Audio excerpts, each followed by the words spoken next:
Sonja Lyubomirsky is a world authority on happiness, and we were honoured to have her permission to use this clip at our happiness conference.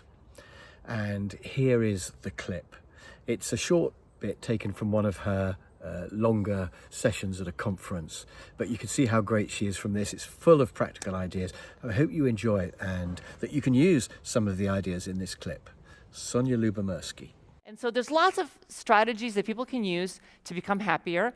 You all know about many of them, probably hundreds. And so these are just some examples that have been supported by research that happier people are more optimistic, they're more likely to meditate, they're more likely to exercise, they're more likely to be forgiving. And so what I do in my work is I try to test these strategies, not all of them, but some of them, in a systematic, scientific way. And so what we do, we call positive interventions, and an intervention is basically an experiment in which people are instructed to change themselves to sort of result in a positive change. So positive interventions are kind of like clinical trials. They're not technically clinical trials, but they're similar in that when you do a clinical trial, you might be testing, like, is a particular drug effective? And you might ask questions like, well, what is the appropriate dosage of the drug? And should some people not take the drug? And should it not be combined with other drugs? And so that's the kind of thing we ask in our research. So what is the proper dosage for gratitude? And should gratitude not be done by certain people? And I'll tell you about some of those studies in a minute. Okay, so different kinds of happiness interventions we've conducted, usually over the course of 4 to 12 weeks. We ask people to try a new happiness strategy, and we follow them across time. So we've asked people to count their blessings, to affirm their most important values, to savor and replay their happy days. I was on the Today Show in the United States talking about the Live Your Life Like It's Their Last Month one, this one. And that's a really cool one. We did a study where we asked people, okay, imagine that a month from now, you're moving away. You're moving somewhere far away. You're not sure when you're coming back. And so live your life like it's your last month, at your current sort of city location. And we found that people really did live their lives differently. They were more likely to see their friends and family. They took their favorite hikes. They went to their favorite restaurants. We also discovered that there was an increase in one-night stands among the subjects. So we didn't expect that necessarily. These were young college students. So we've done lots of studies like this. And I'm going to show you I'm going to tell you very, very briefly about some of the studies. At my workshop tomorrow, I'm going to go through some of the same material and, of course, more material in a lot more detail, a lot slower.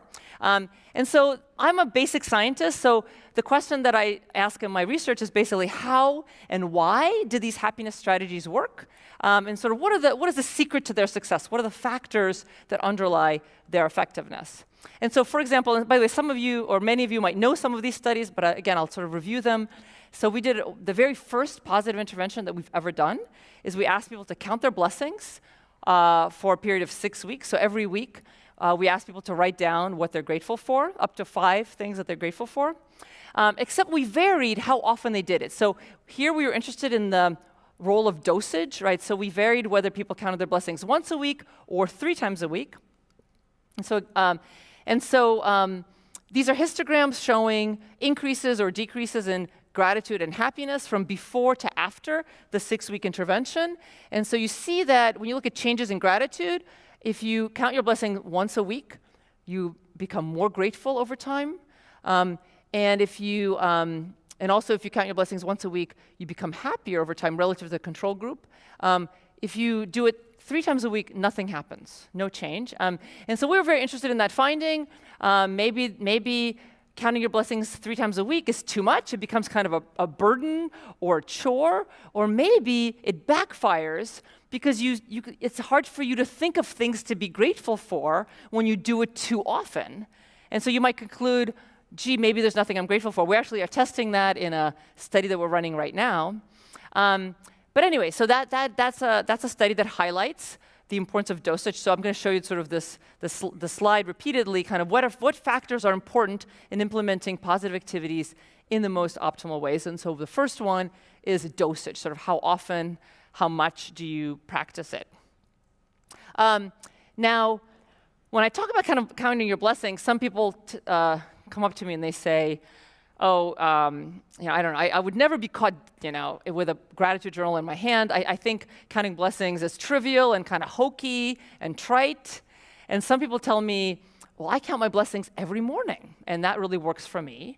And so that seems to counter the results of the study that I just showed, but it doesn't really, because my research also shows that what's really important about practicing happiness activities or strategies is fit, is that you have to find the activity that fits your personality, that fits your goals, that fits your strengths, or fits the source of your unhappiness if you are unhappy. And so, for example, I have a colleague who would never ever keep a gratitude journal, but he discovered that writing emails to some important people in his life, like former mentors, parents, was very meaningful. And so there's sort of different ways of expressing gratitude. You can write, you can share it with others, you can use an app, you can use a website. So there's different, you just have to sort of find the right way to practice your strategy. The fit is really important. We've also looked at the importance of social support. And so I'm a runner, and in the morning, I have a buddy that I run with. And so I set out my clothes before I go to bed, and I wake up, and it's really, really early. The alarm goes off, and I don't want to get out of bed, but I know that she's going to be waiting for me on a street corner in Santa Monica, and she's going to be really upset if I'm not there, because I'm sure she's feeling the same way about waking up. And so having that buddy really, really helps maintain my exercise routine. And same thing with happiness, right? So having a buddy or your family member supporting you is important. So in this study, we asked people over the course of 4 weeks to do that best possible self-intervention. So every week you write about your best possible self in different domains of your life. And the control group actually got less happy over time. If you have no social support, but you just do this optimism intervention, you get happier. But if you have social support, again, if you have family members, friends that are supporting you, encouraging you, helping you sort of get through obstacles, then you become even happier, right? So that's the importance, that shows the importance of social support for the pursuit of happiness. One of the basic kind of take-home messages from my research, which is that happiness takes work, just like anything in life. Your marriage, your career, raising kids, becoming fit or losing weight, they all take work, including the pursuit of happiness. So where are we going now with our research? What's next? We've run about 24 happiness interventions. We're running about half a dozen as we speak. Still trying to ask the question, how do positive activities work? So some relevant questions we ask are, does age matter? So we've done studies with kids, and looks like age does not matter much. Kids seem to benefit just as much as adults. We did a study with teenagers, with 800 teenagers in the United Kingdom, and we were worried about the teenagers because we thought, wow, teenagers are the most ungrateful people in the world, right? Are they going to enjoy, writing gratitude letters? But actually they did. It's like they recognized that they were ungrateful, and they wanted to become more grateful. Older people, you may know, are actually happier than younger people on average. Older people are emotionally wiser. It's like they know what makes them happy, and they do that. They spend time with people who make them happy. Younger people are more likely to take risks, which is important. That's part of what you're supposed to be doing when you're young, taking risks and exploring your identity, exploring your interests and values. So older people are a little happier than younger people. So I'm going to end by, reiterating that I think happiness is really important. It's not just about feeling good. Happier people are better leaders, they have better relationships, they're healthier, they're more creative, they make more money.